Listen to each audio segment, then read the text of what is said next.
Okay, welcome back to the channel. For those who subscribe to the channel, you'll be following my recent videos on my travels on the Multistrada V4S, and you might have seen my recent review of the 5,000 mile 6-month review of that bike.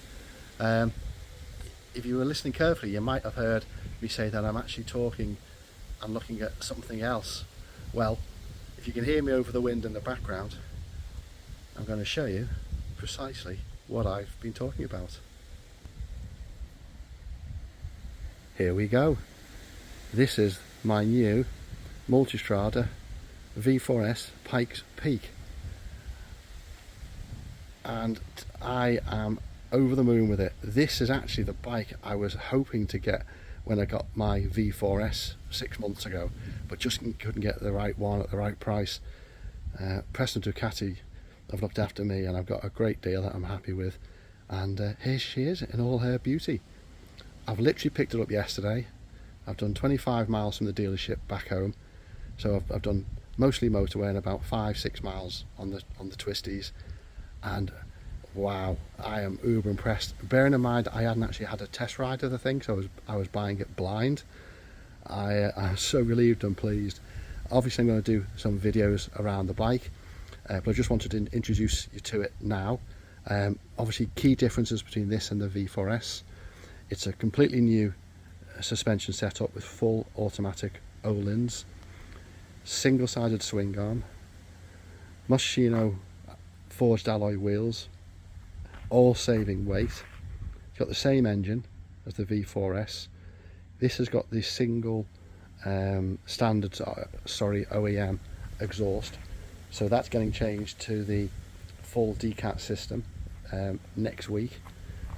Actually, they've been so good with me, they've actually been able to actually swap my old exhaust onto this one, so with the remap. That's happening next week. It's got the full crash protection, full guards on the front. It's got slightly different wheelbase and rake of front suspension. Ergonomically, the bike's got narrower handlebars, and when I measured last night I couldn't believe it, they're actually 10 centimeters narrower than the V4S. They also come slightly closer to the rider, so ergonomically it's lovely. Smaller smoke screen, which you do notice on the motorway, but I think other than that, that's pretty much it. It's all about having a much sportier ride, more dynamic suspension. It feels great. It does an half turning so much quicker. It just feels, bizarrely like my old 1290 GT. Obviously, with having the 17-inch front wheel now compared to the 19-inch on the V4S. A couple of things it doesn't have. It doesn't have heated seats. It doesn't have the option to reduce the height of the suspension by 30mm, but to be honest with you, I've got quite a decent inside leg, so that wasn't a problem for me. Anyway, I'll just do a bit of a walk around so you can see the full 360. I love the looks on it. Obviously it's got lots of carbon. It's got the famous livery on it with number 1 from the Carl Fogarty era. I'm absolutely in love with it. It's beautiful. It's got the single-sided swing arm. It's also got the centre stand and side stand.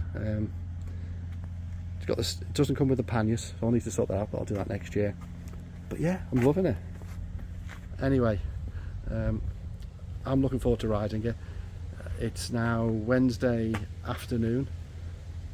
Just finished work, 5 o'clock-ish, and we're off to the Isle of Man with the Ducati Owners Club on Friday morning for 4 days to watch the Manx GP, where I'm looking forward to putting this through its paces, weather permitting. Looks like it could be indifferent, the weather, but wish me luck. And yeah, looking forward to bringing some content about this beautiful bike over the next few months. Speak to you all soon. Keep safe, and thanks for supporting the channel.